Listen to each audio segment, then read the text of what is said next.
The S&P just handed in its worst day since June 11th. Wall Street is freaking out because it's hearing a word it doesn't want to hear anymore: lockdown. Hey guys, welcome back to First Principles Finance, and wow, what a day in the stock market. In this video, we'll go over what's happened in the stock market and how you can invest during extremely volatile times. These tips are especially relevant now as we see so much uncertainty in both the global health crisis as well as the upcoming election, but they can really be applied anytime we see these bouts of volatility. So to start off, let's look at a summary of the US financial markets. Today, the S&P 500 was down 3.5%, the Nasdaq was down 3.7%, and the Dow was down 3.4%.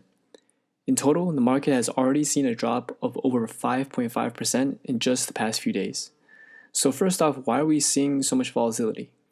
Broadly speaking, the market hates uncertainty, and uncertainty leads to volatility. For example, many investors are unsure if even next year we'll see a return to normal, as cases have spiked and we have not yet arrived at a commercially available vaccine. While every situation of high volatility is unique, the present situation boils down to two biggest factors: stimulus and the current health crisis. The election also matters and undoubtedly contributes to the current volatility, but ultimately points back to stimulus. So why is it that stimulus matters that much? In many ways, stimulus has been the engine that has kept much of this economy running. Keep in mind that small businesses account for roughly 50% of jobs in the US. Without further stimulus, many of the surviving small businesses could go under, and millions of Americans that have been relying on unemployment benefits could lose their last bit of discretionary income. Consumer spending drives the economy and hence drives employment. Without it, we could really see a prolonged recession ahead. And ultimately, while so many pundits focus on whether Trump or Biden will win, the more important economic outcome is actually how likely we will be to see a stimulus bill passed and when. Furthermore, the news always seems to characterize the economy in one of two extremes. Either we're in a super V and everything's going to be great in a few months, or the world is ending and we're about to experience the apocalypse. In reality, I don't think either characterization is that accurate. On one hand, there have been many businesses that have closed down, and the sad reality is that many of these businesses will not be able to return even once things have come back to normal. On the other hand, I have seen many businesses reopen, and when I go out and see restaurants and malls, they're actually packed with people. So it gives me hope that though many Americans are still struggling, we can see, in fact, a real economic recovery. So how should someone invest during this time? We're still dealing with an unprecedented global health crisis, and at the same time, we're just days away from the election. The stock market has dropped a huge amount in the past couple days, and it's only natural that you might be scared or worried about what's to come.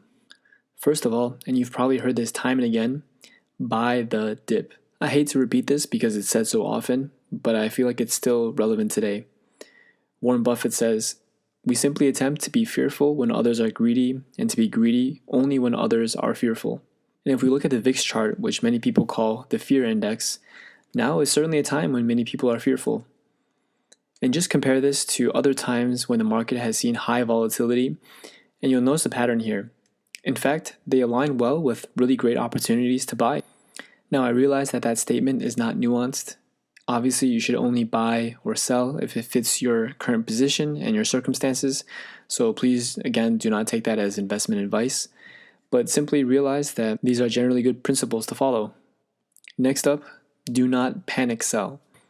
Like I mentioned before, this may not apply to your particular situation, but as a general rule of thumb, it's very difficult to not see your portfolio dropping and want to sell everything. I've had so many friends, even people who are way smarter than I am, and they sold during the March crash. I don't want you guys to fall into that trap, and honestly, it's super difficult to fight against human nature. But if you're a long-term investor, just hold on for dear life and know that in general, the market goes up and to the right. Third, and very much related to number 2, don't check your portfolio every 2 minutes. Once more, I know how scary it can be to see huge paper losses, but it's your responsibility to make sure you do not let your emotions take over your trading. It's only natural to feel a lot of anxiety in seeing the numbers, but you will most likely end up in a better position if you just weather the storm. Number 4, buy companies you truly believe in. Most people are probably just buying index funds, and that's totally fine. But this could be an opportunity to buy companies that you truly believe in for cheap prices. For example, this is certainly not investment advice, but I'm happy to be buying more Tesla, Square, Alibaba, Facebook, and others when it looks like the world is on fire. I have serious conviction in just a couple companies, so I'll definitely grab more of those when others are panic selling. Lastly, leave some dry powder. Rather than panic selling, some people actually have the opposite problem of going all in too quickly. They'll see their first drop of 2% or 3%, and then they push all the chips in. It's definitely possible to take the idea of buying the dip to the extreme. So try to have funds set aside in the event that there are even better buying opportunities. In March, there was a huge drop, but that lasted over the course of a few weeks. Always be ready to have a better buying opportunity and a chance to lower your average cost. I can't tell you how many opportunities I've personally missed because I didn't have any cash on hand. So do try to keep an opportunity fund in the event that these kinds of circumstances crop up. So there you have it. These are some of the key things that you can do to make sure that you are investing wisely during a time of high volatility. Looking ahead to these last few weeks of 2020, I think it's really important to keep a pulse on both stimulus, the number of cases and hospitalizations, progress on a vaccine, and earnings results from some of these largest companies in the US. I do think that if we see another huge wave of this health crisis and many more businesses and countries and economies shut down, we could be in for a very, very difficult winter. The Federal Reserve and the US government will likely step in with further stimulus, but the timeline on that stimulus remains to be seen. So be safe and be ready as everything pans out over the next couple weeks. So there you have it. Those are the key tips for how to invest during periods of volatility. I hope this video was helpful. Please do leave a like, a comment, subscribe. It really does help out the channel, and please let me know what topics you'd like me to cover next. Until next time, peace.